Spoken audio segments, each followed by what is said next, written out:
Black Lives Matter.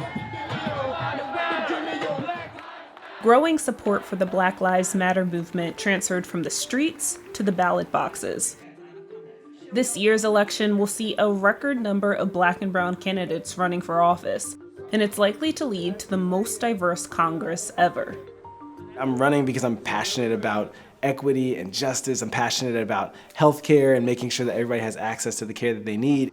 Cameron Webb is a doctor and a lawyer. Now, he's hoping to add congressmen to his list of credentials. But he still gets questions about whether his blackness will drive away white voters, even from members of his own Democratic Party. And so I show up in the room, I'm talking, and they're just like, you're phenomenal, but do you think white people are gonna vote for you too? You know, I was just like, it was so on the nose that it caught me off guard a little bit.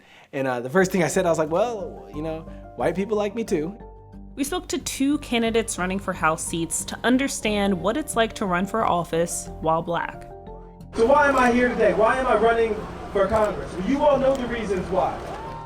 Certainly my ability to speak thoughtfully on issues of race and some of the tensions in our society has been important in this moment. I see that it's not just diabetes, it's also food insecurity. It's not just hypertension, it's also housing instability, right? It's income inequality. It's all those things coming together to really create the challenges that we're seeing in our communities.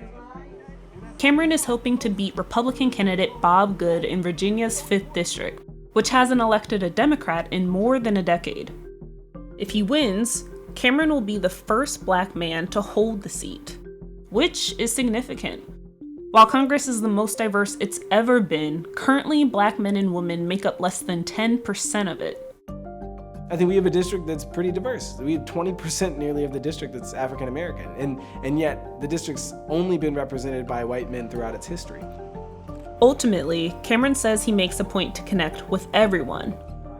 I just want to make sure that you understand how important tourism is to this community. He says he hopes his authenticity opens the door to conversation.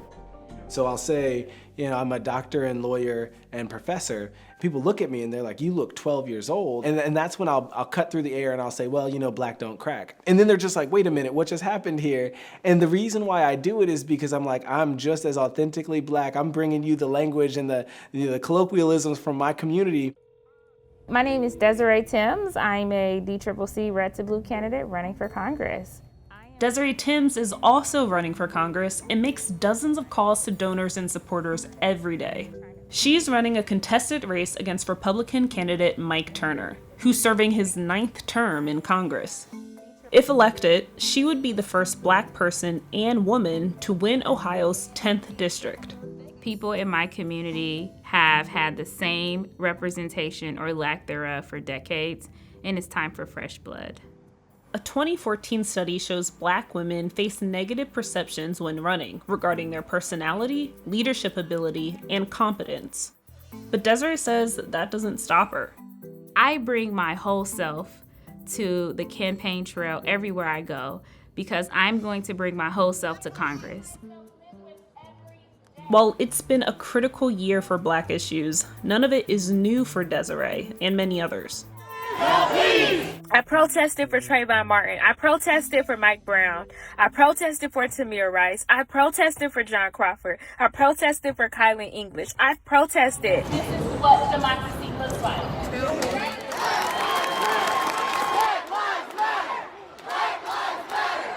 We will continue to fight, to say and to show that Black lives matter.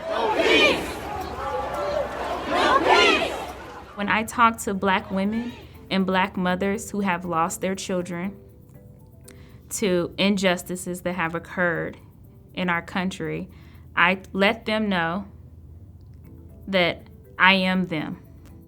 Hello.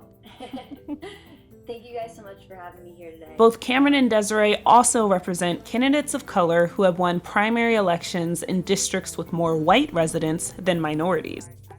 I am the granddaughter of sharecroppers, and I am the first African American Democratic nominee running for Congress in a community where my grandfather came to for a job opportunity. We don't have the most COVID, we have the most death.